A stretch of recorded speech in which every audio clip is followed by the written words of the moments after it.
Oh yeah, sexy biscuits. Nice. Long Boys Blues, 1975. A YouTuber's on the rise. Reviewing games and sometimes friends used to bug him. Long Boys Blues, 1975.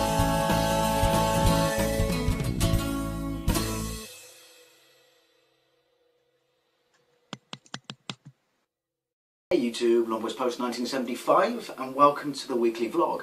More specifically, welcome to the first nostalgic memories of video of 2019. For some reason I was just about to say 2009. This is one that's going to make me feel really old. Actually, correction, this is one that's going to make me look really old. I was talking to someone at work last night and they were talking about their children in their rooms, you know, playing computers too much and too god-awful times early in the morning, you know, and things like that, and spending too much time on their smartphones.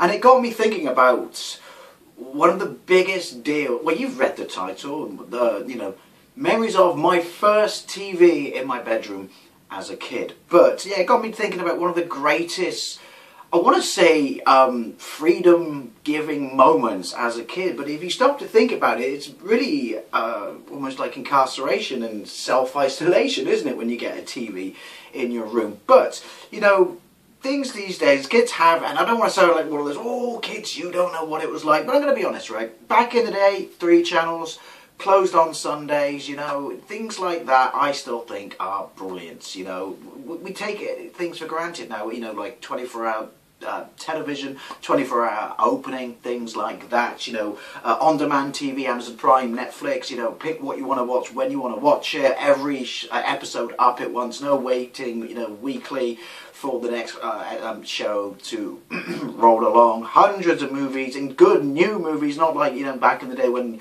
you only got decent movies at Christmas and stuff like that, or around about holiday, you know, periods such as Easter or Christmas. But, you know, smartphones in your pocket, on-demand TV in your pocket. How just having a TV in your pocket, that was the pursuit of, like, the holy grail for us back in the day. We always wanted it. Various companies released them, such as Sinclair and stuff like that, but they never really worked properly because they were relying on aerials. And then you get, you know, catch-up TV such as iPlayer and things like that, you know, and obviously Netflix and that, and you can watch it on your phone. So you have true TV, movie, amazing entertainment in your pocket. If you told me that as a kid, I just would have said, oh, I want to live in the future right now. I'll never leave my house. Why would I? Oh my God, you've got channels that run all the time and you've got more than 3 of them?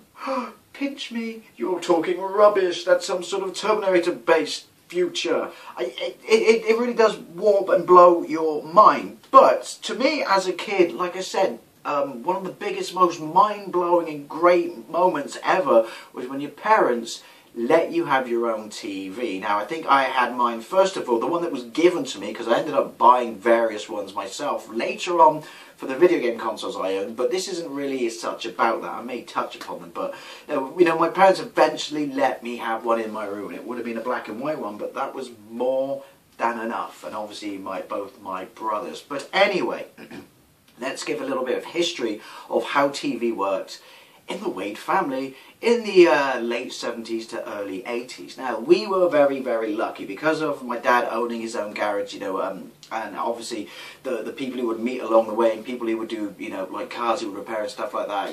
You know, he met a lot of people and stuff like that, and you know, had an access to a lot of different people, and not like, because, you know, when you own your own business, you do form these sort of friendships, I guess, or people help you along the way in different areas of business. So he had mates in like video stores and stuff like video repair, TV repair, and things like that. So, you know, because this was expensive back then. Who remembers wooden panel TVs with the big beveled screen, you know, because obviously there's CRT and those big clicky buttons, and only having, well, you had 4 even though you only had 3 channels, and you didn't have a remote. You had to physically get up and change the channel. Oh, good times, because we're talking, you know, late 70s, early 80s, where they were called curtain burners, because more often than not, it would overheat and set fire to the curtains. And the TV repairman was still a thing, because TVs are expensive, and it was cheaper to rent them. We didn't, because obviously my dad had, you know, connections. Sounded like, you know, Godfather then.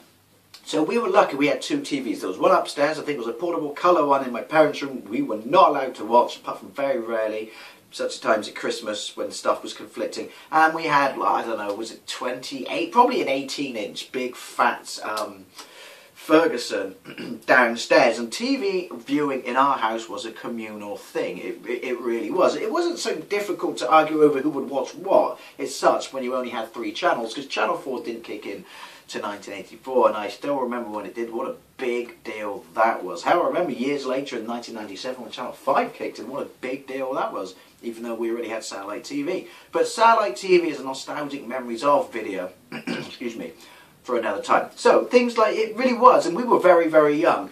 So ultimately my parents would control and let us watch, you know, what they deemed was fit. So we watched a lot of cartoons. Tom and Jerry was huge in our house, and our dad used to use his Philips 2000, I can't remember what it was, 1500. I've got, it's in my Vintage Adventures of videos. It's one of my oldest videos. It's like 7 years old, it's one of my most popular, but he used to record Tom and Jerry and make tapes up for us so we'd have something to watch, you know, when he needed us to shut up and get out of his hair. But anyway, I digress. So they controlled what we watched, and it was always like cartoons, family-based stuff, nothing. I mean, we could beg and beg and beg, and maybe they let us watch something, but it would never be like a proper adult movie. And when I say adult, I mean guns and shit. Stole your minds there, kids. But I do remember big thing in our house was Sunday night, you know, like when you had to get ready, like, you know, to getting back into the school mindset for the next day. The Muppet Show. I have such warm memories of watching the Muppet Show, you know, on a Sunday evening. Saturday morning with a multicoloured swap shop with Noel Edmonds. But anyway, the point being, TV was a family thing. It would be unheard of that we could all have TVs in our rooms. And also, I think our parents, because let's be honest, 9 or 10 I got my own TV. You don't really need a TV in your room at 9 or 10. What kids have nowadays, granted I'm going to sound like an old fart, and they're all going to look at it and go, hey, oh, look how archaic it was back when you were a kid. Did your car have stone wheels and you stuck your feet out of the bottom and the actual real world was in black and white? No, I don't think, I think half the stuff that kids have kind of ruins childhood, and it may sound like an old man statement. You know, as I said, the shop was being closed on Sunday, but less is more. It gives you a far more rewarding sort of, I don't know, approach or appreciation of life, I should say. But yeah, TV viewing, they wouldn't want us to have TVs and stuff like that. So how did this thing get into motion? Well, basically, another nostalgic memories of video, Caravan Holidays, which is in this playlist. Before my dad bought these cables and kit that allow us to watch a portable colour TV, which would eventually become the TV we used on the ZX Spectrum, before we were allowed to, he could run that off a car battery because the Caravan had no power. We used to have a little Ferguson, again, we were big Ferguson and Philips fans, little Ferguson black and white TV. I'm talking probably 12, 13 inches, really solid clicky click buttons, black and silver top, and rabbit ears coming out the back, although you could plug an external aerial in. And that was the TV we watched in the Caravan, and I have memories of that because I can remember watching when Boris Becker won Wimbledon in 1985, I don't know, because obviously you couldn't run colour TVs off a car battery, so my dad got the, you know, the doohickeys. But yeah, this was our black and white TV. So when he swapped it over to this colour portable, which we would take home after the week's holiday or the weekend's holiday, and would eventually become the TV we would use on the ZX Spectrum until we went back to the Caravan, this TV came back to our house. So we had 3 TVs, to quote Back to the Future. Wow, you must be rich. So we had a TV of surplus. We had a TV of surplus. So myself, my twin, and my older brother, we were all like, you know, who gets it? Who gets it? I want a TV, because we never really wanted them as such until, it's weird, isn't it? You don't want something until it falls into the possibility of your lap, and then it becomes a free-for-all. So it was like, who can have it? Who can have it? And so my parents decided that, you know, one of us was old enough to have a TV in his room, and it was my older brother Jason, because here's how things worked in the late 70s and the early 80s. Equality, democracy, that didn't work in a family. The eldest got everything first and got everything best, and then it fed down the system. Why? Because 3 boys is expensive, and as was, you know, everything back then. So, which, it was fine, because I had a wonderful childhood. I you know, nothing but respect and admiration for how my parents provided me with such an amazing childhood. So anyway, that aside, my older brother Jason got a TV. Now remember, it was in his room because all he could put it on was a kitchen stool for the dining table. So that's all it was on, with an external aerial balanced on the top. Because these TVs had like a carry handle, didn't they? Like not a plastic one that you could pull up, not an open moulded one. And the aerial was shoved under that. And so he had that, right? Because he's a year older than me, my brother. He had that for, I don't know, it must have been a year, 18 months before we could have it. And we always felt a little bit, we never really complained or said anything about it, because often more than not, it would mean that he'd be watching his room and his TV, and then TV downstairs in the times that my parents would let us watch what we want to watch, even if they were in the room. We had one less person competing for what they wanted to watch. So, you know, it was alright. But then something really random happened. My auntie Sheila had an old little black and white, again 13-inch TV, button press one, you know, white. So even before, you know, like stuff like NES and Super Famicom and stuff like that, this was yellow out of the box because it was such cheap plastic. Rabbit ear aerials again. And that got given to my parents, and it was on the sideboard, and me and my brother Ian, we remember seeing it, we just went. So we are like 9, I think, at this point. And we're like, aye, looking at each other, looking at the TV. There's another TV in the house. There's another TV in the house. Someone's getting another TV. Now, my twin brother and I, we used to share a bedroom, the biggest room in the house, bedroom-wise at the time, because we were sharing it, and we had bunk beds one on top of each other. But I wanted my own room, so we cleared out the box room, but that's all it was, a box room. It was tiny, literally a mattress down the side of the room there, a wardrobe at the end, and a gap like that between the window wall and the mattress, which is where a TV would go, I guess. But it was a tiny room, but I wanted my own room. And that was before this sort of TV showed up, you know, like, it's like blood in the water to a shark, isn't it? That's before this TV showed up. Again, what was this, a Sanyo or something? And a black and white, of course, as I mentioned. And clunky buttons, I love those clunky buttons. So we've obviously got Channel 4 at this point, okay? And, oh, I remember when that first came out, and it was a night of the comic strip. Oh, I miss you, Rick Mel. So, it's blood in the water, and we're like, who's getting it, who's getting it, who's getting it? And my parents did the perfect thing, was because, you know, like I said, the eldest brother gets it, they didn't really worry about that, but they're like, we give one over the other to the twin thing here. It's like pulling the pin out of a hand grenade. Yeah, well, we don't really want to do that. So they said, we're looking into getting another one somewhere, which meant getting one off a friend or buying a very cheap second-hand one. It certainly didn't mean buying a television. So we're looking into getting one, and when we do, then you can both have it. We're like, no, we'll share it, we'll swap it. And they're like, really? You'll swear it? You'll share it, you'll swap it? Yeah, that doesn't happen with twin boys, does it? I mean, think about it. So we waited another probably 4 months, seriously, which was murder, because they never moved this bloody TV. It was still there, like winking at us and like letting us know that the Holy Grail was just on the horizon to television freedom or isolation in your room. And then one day they acquired one from one of my dad's employees, I think, one of the other mechanics, and it was a really beat up one, and it had twisty controls. Remember those, like a microwave control? And that was it. That was it. It was like, right, here you go, you can both have a TV. Here's how it works. So like I said, we're 9. I still remember this, like the butterflies in my tummy, like all these things flying through my head, what I could do, what I could watch. Oh my god, endless television. I don't know what I'm going to do. I'll never leave my room. Oh, and like, yeah, thinking back now, 4 channels that don't even run overnight. Yeah, to me, that was an explosion. That would be like Netflix to you now. To me, then, even though I only had 4 channels. And it was black and white. And channel surfing for me was like this. Twist, twist, twist, twist, twist, BBC 1. I don't want to watch that. Let's see what's on BBC 2. Twist, twist, twist, twist, twist. Zone it in. Because you used to go normal. So you couldn't channel surf if you wanted to. You just had to decide on what you wanted to watch it and do it. But I have such nostalgia for that. And also, because of the airport being down the road at the time and the radar, if I didn't get a strong signal, the radar would interfere with the TV every 7 seconds. It would go. And you got used to, when you couldn't get a strong signal, to watching that, and getting around and putting up with it, you know, that every 7 seconds. My God, but we both got these TVs, and they said, stipulations are this, you watch, okay? If we tell you anything, you can't watch that, it's off, you know, off the bill. You couldn't think of the word.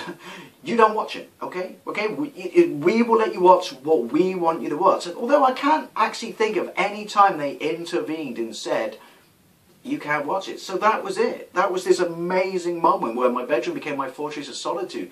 As I said, you know, I wondered to some degree that having 3 boys must be incredibly, like, you know, 3 competitive boys must be, like, difficult, you know, to bring up, challenging, I should say. And sometimes you just want time off. So I honestly think that's why they said, you know, TVs. And they were always very much about, you know, get your school stuff done and shit like that, and then TV, then TV. And we did. Mainly because I get it out of the way and then I can just watch TV all night. Like, make myself like sound like such a couch potato, but I wasn't. We still, this is it. We still rode down there to the village to play football and stuff like that. We were members of a swimming club and things like this. But I'm not going to lie, after school and in the evenings was TV time, and I loved it. And the best thing, again, the best thing about having the TV, and I said, you know, like the freedom was, I think to some degree it was also kind of nice for my parents, which they no longer had to sit through shows they necessarily did not want to watch. You know, so it wasn't just you know, freeing up their time or letting them have, like, it's true what they say, I don't know, maybe a babysitter, at least it's in the house and they're in the house at the same time. But also, you know, bringing back, letting them watch it, stuff like documentaries and the news and stuff like that. Because I remember the news when I was a kid, it's like, really? I didn't even really grasp in my head what it was, other than it was boring. And I didn't want to watch it. And then some bloke at the end told me it was going to rain. That's what the news was. I don't want to watch that. I don't want to watch that. And also, I think another reason they let us all have TV was to end the big free-for-all that was, you know, this is before my older brother got one, obviously, after school, which is, well, I want to watch Children's ITV. Yeah, well, I want to watch Seaview on BBC One. Well, I want to watch this. Best 2 out of 3. Well, we'll watch it today and you watch it tomorrow. No, that's not fair. So I can see that, again, you know, looking through their eyes, which is, TV was possibly, you know, when they say don't use it to bring up your kids, but I can see to some degree that TV possibly to them was a fucking godsend for restoring some level of peace and normality into their house. Again, having 3 boys, all roughly the same age and very competitive, cannot have been a good thing. But here's another thing that I have such nostalgia for. I still remember it, and it was generally cool and interesting and a little bit exciting every night, because we only got TV guys, sort of the radio times or the TV times, around about Christmas, because that was the only time you really needed to plot your TV to work out what you wanted to record and stuff like that. There may be a nostalgic memories of my first video recorder at some point. I mean, I touched upon it in Memories of the Video Store, but it's quite interesting how I got them. Then I didn't steal them or anything like that. But yeah, this is something else I have really fond memories of. So we didn't get TV guides because my parents were always like, it's in the Evening Post every night. And you got one TV guide, which was 2 pages, the centre spread, right in the middle. Because, you know, you only had 4 channels. And that was it. 2 pages with a couple of listings down the side of, this is interesting tonight. And maybe you might want to watch this if you like sports. And so it was BBC One, BBC Two, ITV, or we were HTV, because we were local, one of the local stations, because ITV is like a network thing, you know, like ABC and stuff like that, or whatever in North America. And then, yeah, Channel 4. And obviously they didn't run into the night, particularly late or anything like that, and earlier on they had breaks in the day. But every night we would get the Evening Post. I mean, that was where the black and whites were in the back, where I checked by games, so Mega Drive, Master System, stuff like that, later on. But it would come about 5 o'clock, so we'd come home, we'd run up to our rooms, we'd watch TV and shit like that, and then we'd do our homework, and then it would get to the evening, and then it was like, you know, whoa, everyone off to their isolation cube, ISO cube. Dread reference there, if you're not aware.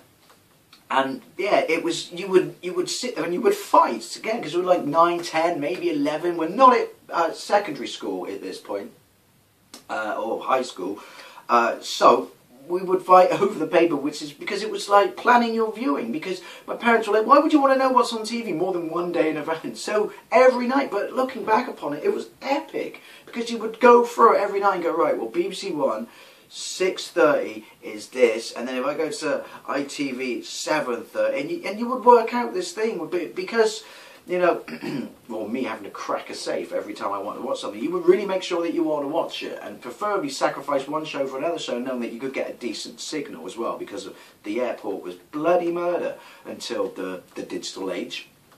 And that was a genuine moment where, like, I loved it. Honest to God, this may sound really stupid again to kids now, just going, seriously? This guy's a fucking antique.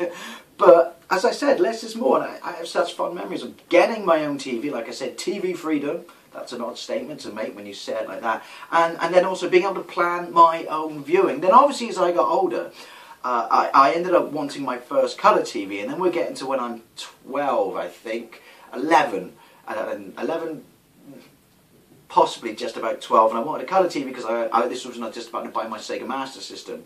And so, because everything was second-hand, you would always buy second-hand. Why would you buy new? So we bought one off one of my mum's friends in the village, and I had 3 jobs at this point. Friday night waiting on tables in a pub, Saturday morning in my dad's garage. To be fair, I worked there since the age of 8, so you know, I've had a moderate sort of appreciation of money for a very long time. And then Sunday, same pub, washing up on a Sunday afternoon. So buying a TV was not a big deal, but I wanted to buy it before I got my Master System. So it was a colour TV. It was huge. It was called a portable, but it was huge. And I remember my dad fitted a big fat, like making this amazing thing. Obviously it's my second TV. This big fat external area on the flat roof outside the box room, my bedroom at the time, so I could get proper signal and it wouldn't be interrupted by Bristol Airport. And both my brothers, to be fair, didn't really care, but they had black and white TVs. But oh no, this guy here had a colour TV, and it was amazing. And I just remember that was a really fun, great period in my life, because it's things like you come home from school then and you'd have proper homework, unlike primary school. And you would do it, but I would do it, and there'd be this whole thing in the evening, like 6:30 on BBC Two, when they show reruns of Battlestar Galactica and things like that. It was epic, and I would do my homework watching Battlestar Galactica, and yet somehow I did really well at school. And references to Cylons and the 7 Tribes didn't creep in there, but yeah. But the whole point was this TV, so when I got my Master System, so I could play it in colour. But it was more so important, even being able to have the Master System, which was my first own system. Again, first for me in this house. No one else had a colour TV. I had my own system, not the shared Spectrum. Had my own system in my bedroom. But obviously, if you watch my videos, you know that I've talked about it before. But it was fantastic. And I'll just touch upon the next one, because again, I had to upgrade my TV probably just a pinch over a year later. That's how quickly I jumped consoles, because I intended to import a Japanese Mega Drive. So before I did that, I saved and saved and saved with my free jobs, you know, sold my Master System and stuff like that, and then went down the road, and the shop's still there. This shop that sells second-hand and new electrical equipment, not just TVs, down the road in Nelsey. I put it on Facebook when I found it about 2 years ago. I couldn't believe it was still there, and I bought my first TV with an RGB SCART socket on, because my Mega Drive was Japanese and hardwired into RGB. And that, to me, was another big deal, because, alright, I'm 12, you know, so again, kids now are just thinking, this guy is something else. Because it was my first TV with a remote, which was obsolete because it was that far away from me. But it was my first TV. I would still look for the remote if I lost it to use it, just because I had one, instead of just going... Because this had proper buttons and proper twisty volumes, not those things where you put your thumbs on and slide it and they gave you blisters.